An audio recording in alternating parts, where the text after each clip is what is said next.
Hey guys, welcome to another new video of Football Bullshot. যেখানে কিন্তু আজকে আমরা আলোচনা করব about the quarter final matches of Euro 2024 এর আগেও কিন্তু দুটো সেপারেট ভিডিও আমি বানিয়েছি about the round of 16 matches এবং the group stage matches. তোমরা যারা সেই ভিডিওগুলো এখনো দেখোনি তারা কিন্তু প্লিজ গিয়ে দেখে এসো, আমি লিংকটা কিন্তু ডেসক্রিপশনে দিয়ে দেবো। বাট আজকের ভিডিওতে আমরা যেটা নিয়ে আলোচনা করব সেটা হলো রাউন্ড অফ 16 ম্যাচগুলোতে কি কি ইনসিডেন্ট আমরা ঘটতে দেখলাম এবং এই আপকামিং কোয়ার্টার ফাইনালসে কারা জিততে পারে, কারা হারবে এবং কারা এখান থেকে কোয়ালিফাই করে নেক্সট রাউন্ড অর্থাৎ সেমিফাইনালে কোয়ালিফাই করবে সেটা নিয়ে কিন্তু একটা প্রেডিকশন আমরা করব। সো দেরি না করে শুরু করে দেওয়া যাক, বাট তার আগে একটা ছোট্ট ইন্ট্রো।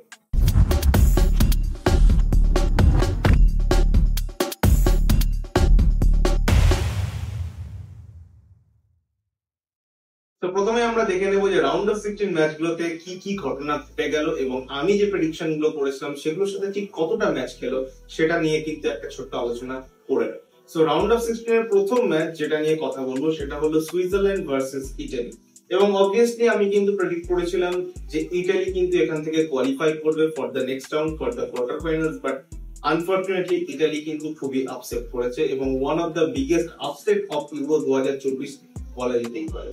মানে ডিফেন্ডিং চ্যাম্পিয়ন্স 2020 সালের ইউরো চ্যাম্পিয়ন্স ইটালি যে এইভাবে এলিমিনেট হয়ে যাবে তাও সুইজারল্যান্ডের মতো টিমের কাছে, এটা খুবই আনএক্সপেক্টেড ছিল। বাট তোমরা যদি যারা খেলাটাকে দেখেছো, ইভেন আমিও দেখেছি, তারা কিন্তু সত্যি বলবে যে না ঠিক আছে, ইটালি এখান থেকে আউট হয়ে যাওয়াই ঠিক আছে, because Italy does not deserve the spot of quarter final. মানে ইটালি যে ম্যাচটা খেলেছে এগেইনস্ট সুইজারল্যান্ড, মানে জাস্ট বোরিং। এই ম্যাচে ইটালিয়ান কোচ কিন্তু অনেক নতুন খেলোয়াড়দেরকে সুযোগ দিয়েছিলেন এবং অনেক নতুন মুখ কিন্তু আমরা ইটালিয়ান স্কোয়াডে দেখতে পেয়েছিলাম এবং আমার কোথাও না কোথাও মনে হয়েছে যে এই যে নতুন প্লেয়ারদেরকে সিলেক্ট করা, এটাই বোধহয় কোথাও না কোথাও প্রবলেমে ফেলেছে ইটালিকে, কারণ সেই রকম টিম কেমিস্ট্রি কিন্তু আমরা দেখতে পাইনি। ইভেন ইটালি ডিফেন্সের যে গ্যাপ গুলো ছিল সেগুলোকে কিন্তু বারবার এক্সপ্লয়েট করতে দেখা গেছে সুইজারল্যান্ডকে এবং সুইজারল্যান্ড এই গ্যাপ গুলোকে এক্সপ্লয়েট করে কিন্তু দুটো অসাধারণ গোল করেছে। প্রথমে ফ্রিউলারের একটা অসাধারণ গোল এবং তারপর ভার্গেসের একটা দুর্দান্ত গোলে কিন্তু 2-0 গোলে হারিয়ে দেয় ইটালিকে Switzerland. But the interesting fact is ইটালির কিন্তু এই ম্যাচে one of the best performance যে দিয়েছে সেটা হলো ইটালিয়ান গোলকিপার জিয়ানলুইজি ডোনোভা। তাছাড়া কিন্তু বাকি আর কোনো প্লেয়ারদের কাছ থেকে কিন্তু আমরা সেই মেন্টালিটি বা সেই ইন্টেন্সিটি কিন্তু আমরা দেখতে পাইনি। মানে দেখে বোঝা যাচ্ছিল যে ইটালিয়ান প্লেয়াররা খুবই ফ্রাস্ট্রেটেড এবং খুবই টায়ার্ড ছিল। So one of the biggest upset of Euro 2024 সেটা তো বলতেই হবে এবং এত তাড়াতাড়ি যে এক্সিট করবে ইটালি, এটা আমি অন্তত এক্সপেক্ট করিনি ইটালি থেকে। এনিওয়েজ নেক্সট ম্যাচে মুভ অন করব, সেটা হলো one of the best match of this year Euro 2024 between two underdogs এবং সেটা হলো অস্ট্রিয়া ভার্সেস তুর্কি। অনেস্টলি এটাও আমি কিন্তু প্রেডিক্ট করেছিলাম যে অস্ট্রিয়া কিন্তু জিতবে এইখান থেকে, বাট আনফরচুনেটলি আবারও একটা ভুল প্রেডিকশন যেটা আমার থেকে এসেছে and I am sorry for that. But অস্ট্রিয়ার যে মেন্টালিটি, যে গেমটা শো করেছে রালফ রাগনিক, এগেইনস্ট স্যালুট। এর আগেও আমি অনেকবার বলেছি রালফ রাগনিকের অনেক বড় ভক্ত আমি, কারণ যেরকম টিম গেম তিনি শো করেছে এই একটা এভারেজ অস্ট্রিয়া টিমটাকে নিয়ে, সেটা কিন্তু সত্যি ইনসেন এবং সেটা প্রশংসা করতেই হবে। বাট এই যে তুর্কির এগেইনস্টে যে ম্যাচটা রয়েছে সেখানে কিন্তু সমস্ত দিক থেকে অস্ট্রিয়াকে ছাপিয়ে গেছে তুর্কি এবং 2-1 গোলে কিন্তু বিট করে দিয়েছে অস্ট্রিয়াকে এবং আমরা দেখতে পেয়েছি যে অস্ট্রিয়া লাস্ট মোমেন্ট গুলোতে যেরকম ট্রাই বারবার এগেইন এন্ড এগেইন করেই যাচ্ছিল, বাট সবকিছুই কিন্তু থমকে দাঁড়িয়েছিল শুধুমাত্র তুর্কিশ গোলকিপারের জন্য। মানে he was literally the prime newer at this moment এবং নিজের দমে কিন্তু তুর্কির কোয়ার্টার ফাইনালে টিকিটটা কিন্তু তিনি বুক করে নিয়েছেন। ওকে, সো এবার নেক্সট গেম গুলোতে মুভ অন করবো এবং এই দুটো ম্যাচই কিন্তু ছিল যে দুটোতে আমার প্রেডিকশন কিন্তু কমপ্লিটলি ভুল গেছে, বাট এরপরে যে বাদবাকি ম্যাচগুলো রয়েছে সেগুলোতে কিন্তু আমার প্রেডিকশন একদম ঠিকঠাক আছে এবং আই গেস শুধু আমি নয়, সবাই সেম প্রেডিকশনই করেছিল এবং সবার প্রেডিকশনই ম্যাক্সিমাম সেমই থাকবে। এবং সবার প্রথমে যে ম্যাচটাকে নিয়ে আলোচনা করব এবার সেটা হলো Germany versus Denmark. Germany versus Denmark another master class by Julian Nagelsmann. এর আগেও কিন্তু আমি একটা ভিডিও বানিয়েছিলাম যে কাই হাভার্টজ না ফুলক্রুগ কাকে দিয়ে খেলানো উচিত এবং জার্মান ট্যাকটিক্স নিয়ে কিন্তু আমি অ্যানালিসিস করেছিলাম। তোমরা যারা সেই ভিডিওটা দেখোনি প্লিজ আমি লিঙ্কটা ডেসক্রিপশনে দিয়ে দিচ্ছি, তোমরা প্লিজ ওই ভিডিওটাকেও চেক আউট করে এসো। এন্ড সেই ভিডিওতে কিন্তু আমি বলেছিলাম যে আমাদেরকে যদি কাই হাভার্টজ খেলাতে হয়, যদি আমরা উইং অ্যাটাক গুলোকে এক্সপ্লয়েট করতে চাই, তাহলে কিন্তু আমাদেরকে অবভিয়াসলি লেরয় সানে আর ডেভিড রাম এই দুজনকে টিমে আনতে হবে।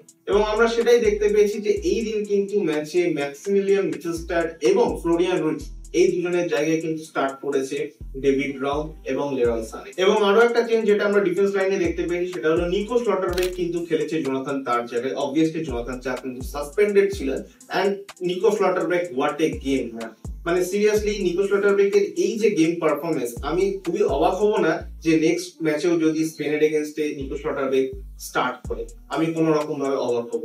And same goes for the David Raum. David রমের কিন্তু আমার মতে পার্সোনালি আমার মনে হয় যে ডেভিড রমের কিন্তু স্টার্ট করা উচিত for the next game.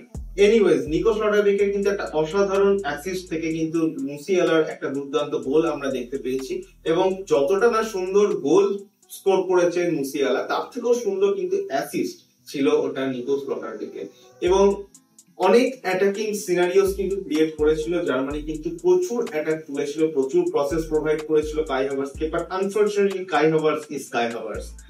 Havertz কিন্তু অনেস্টলি সেই অপরচুনিটিস গুলোকে কমপ্লিটলি বাড়ি করতে পারেনি এবং এটা এক্সপেক্টেড ছিল। এনিওয়েজ আরেকটা গোল কিন্তু চলে আসে পেনাল্টি থেকে, যেটা স্কোর করে কাই হাভার্টজ। এবং কাই হাভার্টজ এর গেম নিয়ে যদি কথা বলতে হয় তাহলে কিন্তু এর আগের ভিডিওতেও আমি বলেছিলাম যে কাই হাভার্টজ এর বদলে কিন্তু নিকোলাস ফুলক্রুগকে দিয়ে স্টার্ট করানো উচিত, এবং যে অপরচুনিটিস বা যে প্রসেস গুলো আমরা কিন্তু কাই হাভার্টজ কে প্রোভাইড করেছিলাম, সেই সেম পরিমাণ প্রসেস বা অপরচুনিটিস যদি আমরা নিকোলাস ফুলক্রুগকে দিতে পারতাম বা প্রোভাইড করতে পারতাম, তাহলে আমার মনে হয় না নিকোলাস ফুলক্রুগ অতগুলো চান্সেস মিস করতো এবং আরো অনেক বেশি গোলের ব্যবধানে কিন্তু আমরা এই ম্যাচটাকে জিততে পারতাম। এনিওয়েজ আমরা সবাই জানি যে নাগলেসম্যান কিন্তু কাই হাভার্টজকে বেশি প্রেফার করে then Niclas Fullkrug, and it's okay. Anyways এবার আমরা নেক্সট ম্যাচটা নিয়ে কথা বলবো, সেটা হলো England versus Slovakia. And honestly Slovakia আর মাত্র 1 মিনিট দূরে ছিল from qualifying for the quarters of Euro 2024, but unfortunately the Real Madrid DNA, the clutch moment of Jude Bellingham তাদের স্বপ্নগুলোকে কিন্তু চুরমার করে। মানে সিরিয়াসলি ইংল্যান্ডের আরো একটা বাজে গেম, আরো একটা স্লিপি 90 মিনিটস অফ গেম।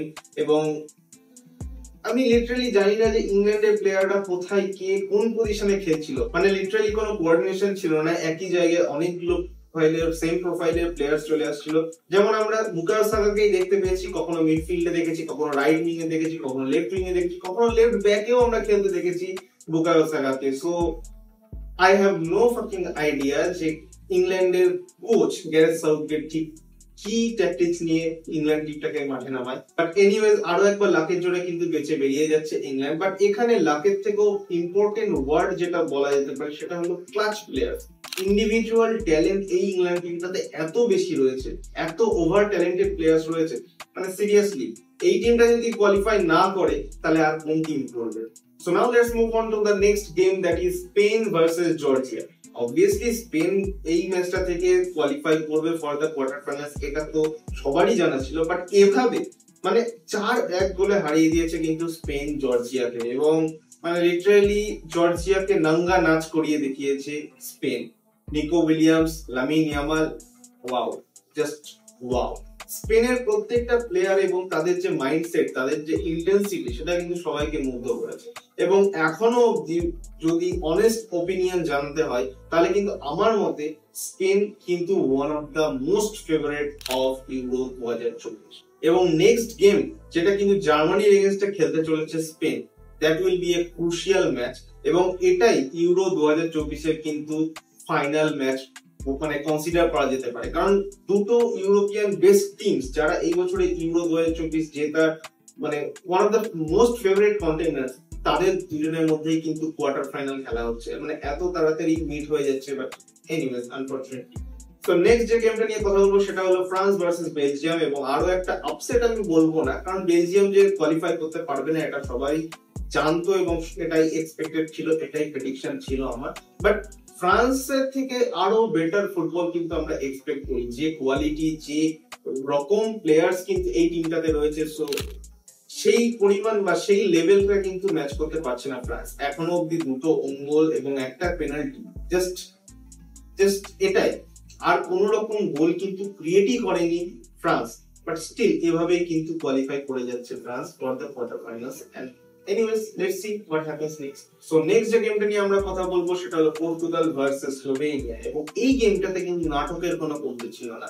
মানে ক্রিস্টিয়ানো রোনাল্ডোর পেনাল্টি মিস থেকে শুরু করে ডিয়েগো কোস্টার তিনটে ব্যাক টু ব্যাক অসাধারণ পেনাল্টি সেভ, এন্ড বেঞ্জামিন সেস্কোর একটা মানে one of the biggest miss, অসাধারণ একটা গেম কিন্তু আমরা প্রথমে 0-0 তে কিন্তু গেমটা শেষ হয়, but Benjamin Sesko at the very last moment এমন একটা অপরচুনিটি পেয়েছিল যেখানে কিন্তু ডিয়েগো কোস্টার সাথে 1v1 সিচুয়েশন ক্রিয়েট হয়েছিল, এবং সেই এত ওপেন চান্স থেকে কিন্তু বেঞ্জামিন সেস্কো গোল দিতে পারেনি, এবং অসাধারণ ব্রিলিয়ান্স, অসাধারণ save by Diego Costa.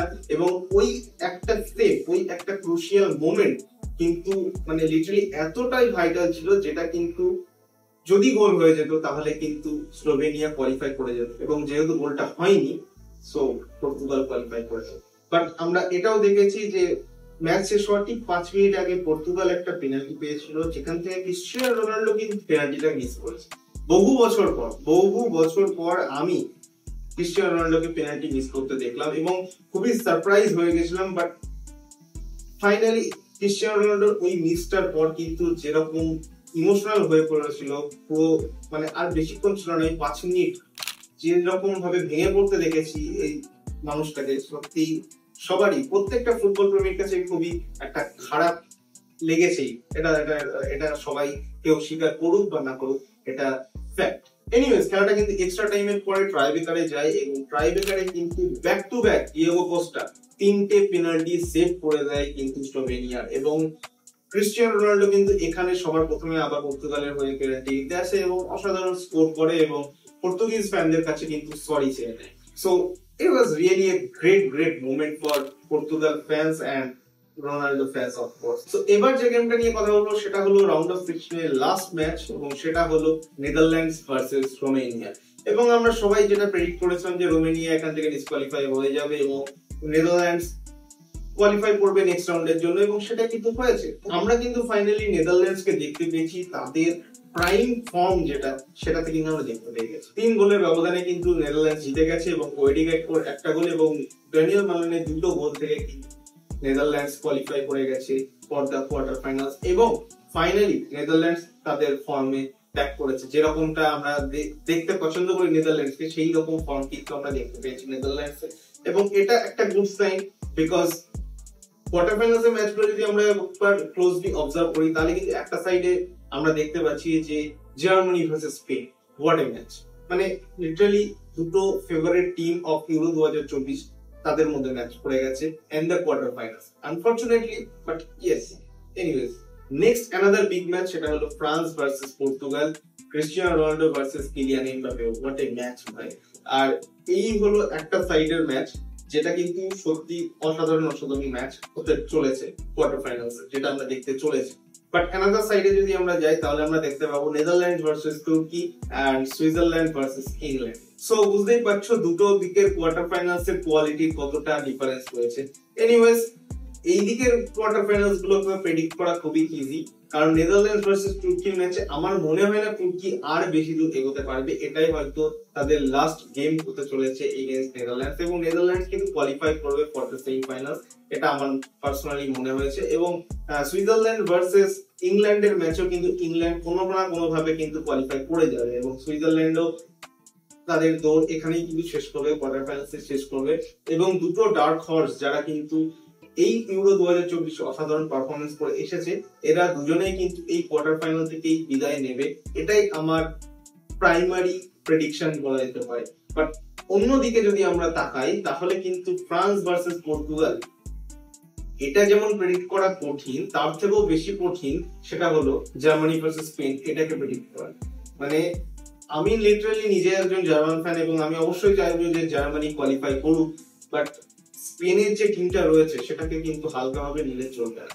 But anyways for me, আমি যে প্রেডিকশনটা করতে চলেছি সেটা হলো ফ্রান্স ভার্সেস পর্তুগালের এই ম্যাচে কিন্তু আমি পর্তুগালকে এগিয়ে রাখছি, কারণ ফ্রান্সকে কিন্তু সেই রকম নিজেদের স্বাচ্ছন্দ্য ভূমিকায় আমি দেখতে পাইনি। পর্তুগাল আমার মনে হয়েছে হাতে কলমে কিন্তু অনেকটাই বেটার দেন ফ্রান্স এই বছর। সো দেখা যাক কি হয়।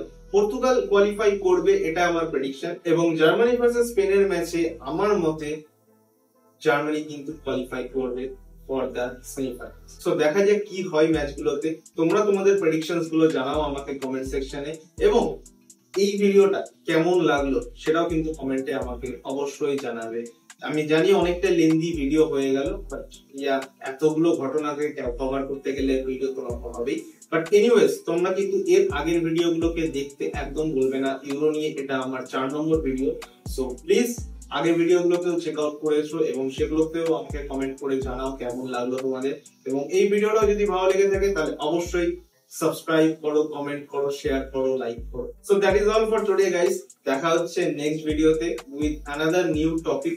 নতুন টপিক বলতে যেটা নিয়ে আমি ডিসকাস করতে পারি সেটা হলো সেমিফাইনাল ম্যাচগুলোকে নিয়ে। আমি সেটা অ্যানালিসিস করব, ম্যাচগুলোর গেমগুলোর রেজাল্ট অনুযায়ী সেটা অ্যানালিসিস করব, এবং নেক্সট প্রেডিকশন গুলোকে নিয়ে আমরা কথাবার্তা বলবো।